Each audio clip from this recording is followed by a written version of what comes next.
Eli Drinkwitz talked about how the Missouri defense wasn't going to discover some magical new coverage, but what if it rediscovered an old coverage? Let's talk about that right now on Locked On Mizzou.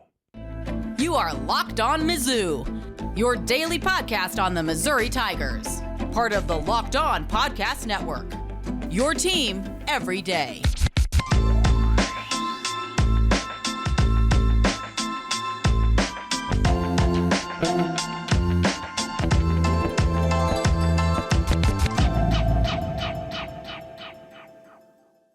Hey, all you true sons and daughters, I'm John Miller, your Mizzou mafioso and the central scrutinizer of Missouri Tigers football and basketball. And just a quick reminder, go to prizepicks.com/LockedOnCollege and use code LockedOnCollege for a first deposit match up to $100. Daily fantasy sports made easy. And certainly the Missouri Tigers made it look easy against the Gamecocks on Saturday, and they were awarded justly 16th now in both the AP and coaches' top 25 polls. Well, coincidentally, perhaps, that's exactly where I voted Missouri in the preseason poll over at Locked On. Was mocked by some on the internet. Well, who's doing the mocking now? Yeah, this guy with the microphone and two thumbs. But you know what?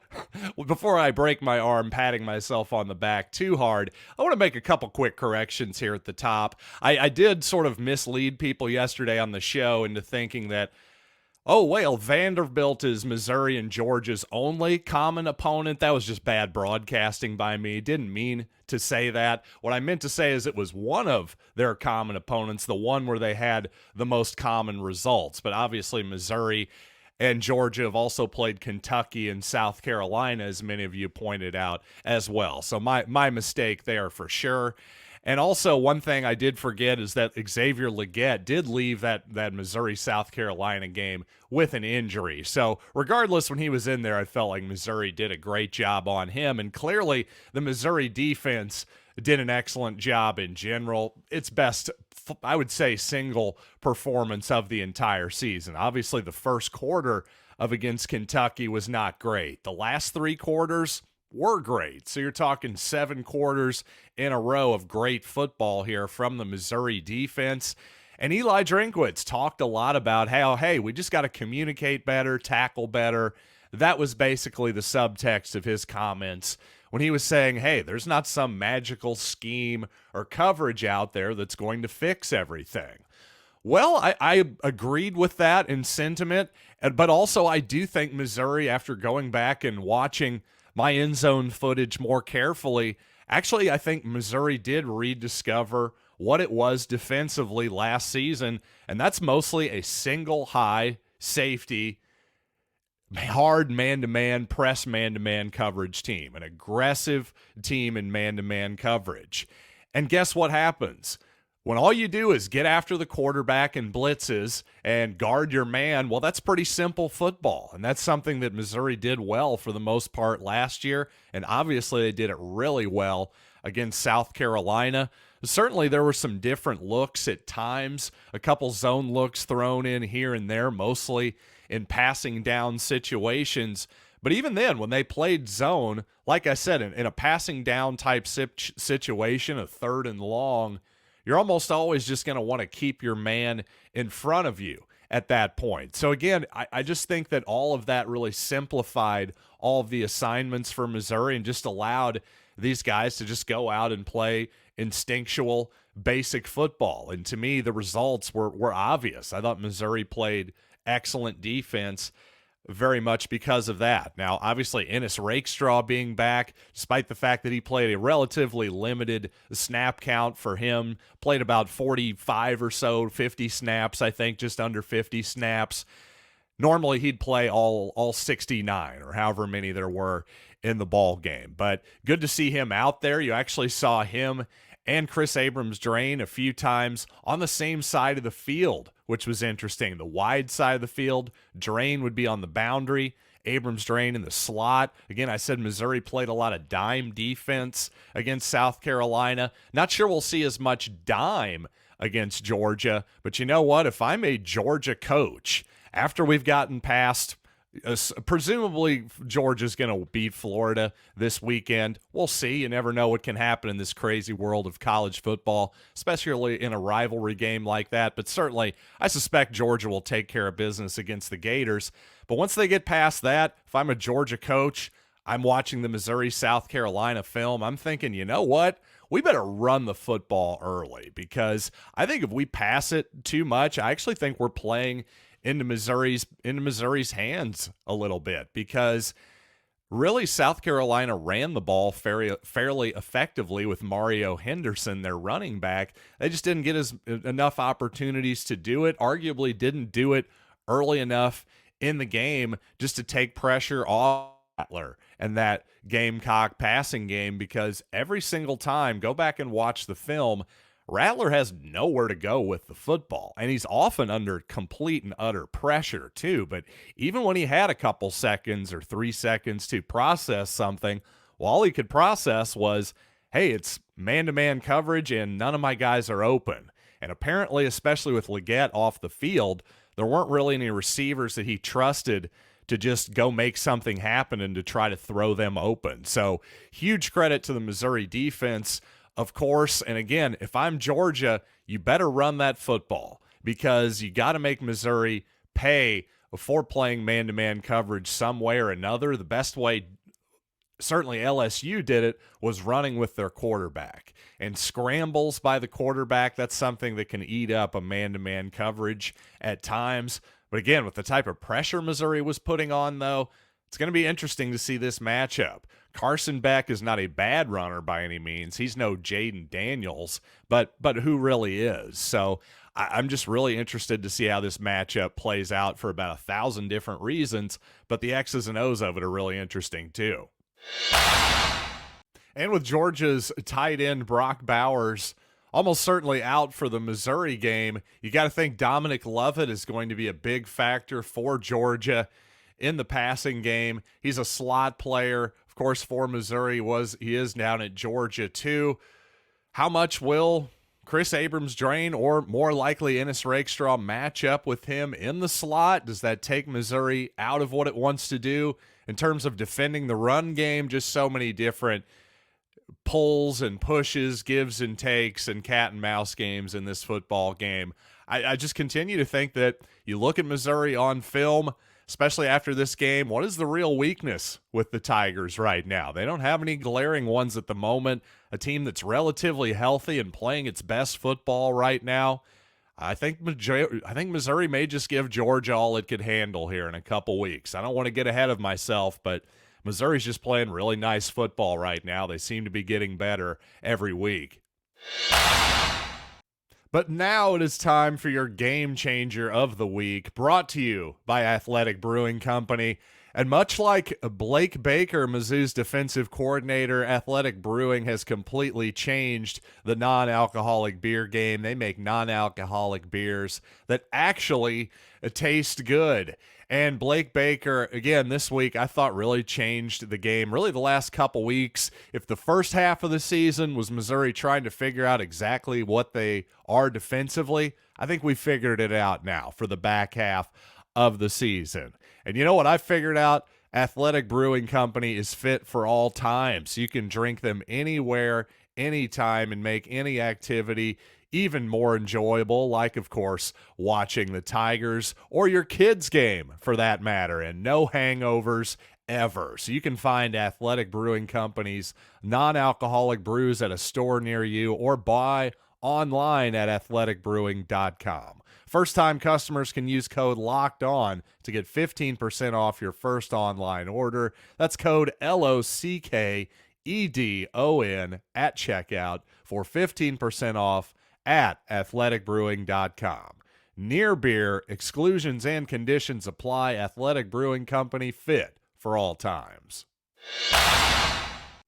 Despite a quad injury that's been lingering for a few weeks now, Cody Schrader just seems to get better, like this Missouri team, with each and every week. It's really impressive.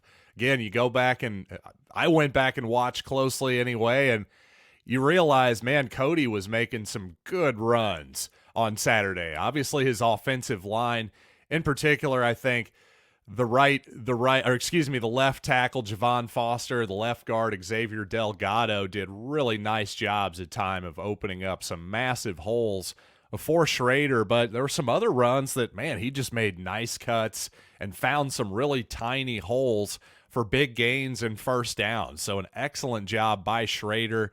He said, quote, "First off, I got to shout out our training staff. I've been here 12 hours every single day, and these guys are staying after hours to put extra work on my body, help me out. So we have one of the best training staffs in the country." So you got to love Schrader's work ethic, number one, and you got to love him giving some love to that training staff too. Those people are truly unsung heroes as part of this football team, without a doubt. Any football team out there, without question. And, you know, speaking of that training staff, well, obviously I'm sure they've been working on Brady Cook's knee since he suffered some type of hyperextension, some type of tweak to his knee against Kansas State in week 3. And, well, he's continued to run the ball these past few weeks, but I really thought against South Carolina, I thought his legs looked great. He looked like he was back to about as close to 100% as he's going to get. He made at least a couple guys miss in the open field, including on a scramble where he got a first down the sidelines and then later a touchdown run in the game as well. So I think against Georgia, you're going to need to see Brady Cook run the ball maybe 10-plus times if Missouri is going to win that game. I think you got to take some pressure off of those, well, still recovering, but obviously very effective legs of Cody Schrader, and just, you know, give that Georgia defense something to think about on the backside of those stretch plays, for instance. I will say Brady Cook and Cody Schrader's continued emergence here as stars of the SEC here really in 2023. It's interesting because it makes me pine for another spring game. I hope Missouri actually has a spring game that's open to the public in 2024, because I keep thinking back to the 2022 spring game, and really my biggest takeaways from that game were that, hey, this Brady Cook guy looks like he can throw the ball downfield pretty darn well, actually. It's not just dink and dunk like we mostly saw in that bowl game the previous season.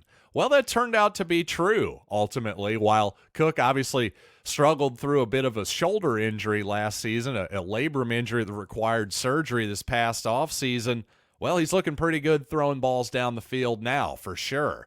To the point where, if anything, I'd like to see Missouri do that more, especially in terms of play-action shots against Georgia here upcoming.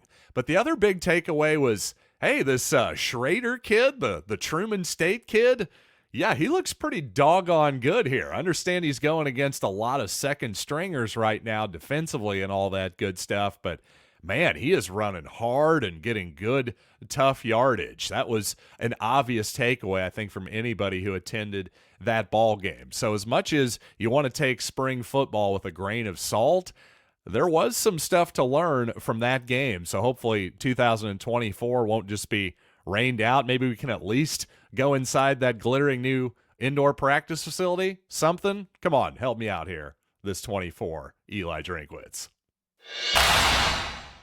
And as Gary Pinkel used to like to say, the teams that win in November will be remembered. And indeed, Missouri's next football game will be in November. Tigers currently 45-1 to win the SEC over at FanDuel Sportsbook, 400-1 to win the national title. Now, my question is, for the sake of discussion, what will those odds be if Missouri were to beat Georgia in a couple weeks? Well, certainly to win the SEC, it'd have to be then less than 10-1, right? So if you think Missouri has a chance to beat Georgia, maybe you bet that now before it goes down, or maybe just plunk down a bunch of money on Missouri to beat Georgia in the money line, if you really think that way. So my point here there is in terms of value, as long as that seems, I think that's just reflective of how long the odds, at least Vegas thinks right now, my friends at FanDuel Sportsbook think the odds are of Missouri actually beating Georgia. I think our odds are better than that, certainly wouldn't say that it's even by any stretch of the imagination. I just think this Missouri team is even better than what the odds makers think right now, and I think it's a relatively decent matchup for Missouri. Insofar as anybody really matches up against the elite two-time defending national champions of Georgia, I think Missouri matches up okay with them. I really do. And since we're talking about getting late into the season and odds and all that good stuff, well, it is interesting that we really don't have what I would say is a serious odds-on favorite to win the Heisman Trophy at this point, especially after Caleb Williams was the odds-on favorite for basically the entire season. Well, USC suffered its second loss. Now Williams is 100-1 to win the trophy. Just doesn't seem like there's any chance he's going to be the winner now. Jalen Milroe, can't see that happening even if Alabama goes undefeated. He just hasn't been good enough. Jaden Daniels, well, they still have to win a lot of important games. You know, that brings me to somebody who's a long pick, a real long shot for the trophy. A certain quarterback from a certain team in a certain state called Brady Cook, ladies and gentlemen. 250-1 that Brady Cook wins the Heisman Trophy. Now, let's be real. In order for this to happen, Missouri's going to have to win the SEC. So, if you're thinking value, if you think there's any shot that Missouri wins the SEC, I'll be honest, I'd rather have Brady Cook to win the Heisman at 250-1 than Missouri at 45-1 to win the conference. That seems like much better value because actually I think there's a world if Missouri actually won the SEC. Again, we're getting wildly hypothetical here, folks. This is all barroom discussions here between me and you. Don't go putting this out on the interwebs or anything like that. But 250-1 just in terms of pure value, can I put $1 on it just for the fun of it? Yeah, sure, why not? And coming up, I want to show you why Mookie Cooper has been such a vital part of this Missouri passing game so far, including why he helped set up that early Luther Burden deep shot for a touchdown, by the way. But first, I want to tell you about Prize Picks because Prize Picks is the most fun. I've had winning up to 25 times my money this football season. You just select 2 or more players, pick more or less on their projected stats, and place your entry. It's really as simple as that, and with quick withdrawals, easy gameplay, and an enormous selection of players and stat types, that's exactly what makes Prize Picks the #1 daily fantasy sports app. And you can select players in the same game, opposing games, or heck, spread them out over the entire Sunday. It's all up to you. Just go to prizepicks.com/lockedoncollege and use code LOCKEDONCollege for a first deposit match up to $100. prizepicks.com/lockedoncollege. Use code LOCKEDONCollege for a first deposit match up to $100. Prize Picks, daily fantasy sports made easy. So when Mookie Cooper first arrived at Missouri a couple seasons ago, I think even Eli Drinkwitz admitted that he probably misused Mookie a little bit as sort of the focus of the offense, in particular because Mookie did suffer an ankle injury leading into that season that limited him for seemingly the entire year. He just never really got off on the right foot in that season. But now in year 3 here with Missouri, I think Cooper is absolutely found his niche, especially considering, well, when the defense is very much focused on Luther Burden, you've got Theo Weiss very much cemented in the Missouri defense on the outside for the most part. Well, Cooper can just kind of do his thing on crossing routes, on little quick outs, getting him in space and using his quickness and his elusiveness in space to pick up extra yardage, including, as I'm going to show you here early in this ball game. So you'll see number 5 here, Mookie Cooper, start to come in motion. And as he does so, you'll see number 0 for South Carolina, the middle linebacker, come with him. Just a quick out here by Brady Cook. Not even really the greatest throw in terms of trying to get Cooper the best opportunity he can to get away from the defender here. But what does Cooper do? Even kind of pinned up against the sidelines, Well, he makes this guy miss pretty easily and makes what would be a fairly pedestrian 5-6 yard gain, gets another 4 or 5 out of it, and most importantly, a first down. That's just something I've seen Cooper do time and time again all season, including on this next snap here. Let's just roll to it here. Indeed, here we go. Once again, Cooper on the outside this time. Just a quick, simple little crossing route here. Once again, a linebacker, well, number 5 should be able to tackle him, right? He's got the angle, but no. Again, what should be just a simple little 3-4 yard gain. Cooper just has too much speed here. Very simple, easy completion here for Brady Cook that ends up in a first down. So that's just easy money plays right there. 2 early first downs on this drive. Now all of a sudden, if you're South Carolina, you're going, man, we got to worry about this little guy underneath. Well, how exactly are we going to defend that? Well, maybe your safety, number 1 here at the top. Let's go to another snap here. He's your single high safety essentially here. Well, what happens? He ends up peeking here a little bit, doesn't he? Instead of being worried about getting deep over the top of Luther Burden, one of the best players in the entire country, number 1 gets caught peeking a little bit, as guess who? Another Missouri offensive player is coming across the field on a drag route. Hey, guess what? It's not Mookie Cooper. It's actually Theo Weiss. But the point is, number 1 is now worried about that intermediate part of the field. The short passing game opens up just enough of a step for Burden to get over the top of this player. Nice throw by Cook. Even better catch by Burden, I would say, for a touchdown for the Tigers. And thanks for making Locked On Mizzou your first listen every day. And thanks, as always, for telling a friend that we are free and available wherever you get audio podcasts, Apple Podcasts, Spotify, Google Podcasts, wherever you can possibly imagine. Of course, on YouTube as well, and ad-free on Amazon Music for all you Prime subscribers out there. So, until next time, I'm John Miller, and thanks, as always, for listening to Locked On Mizzou.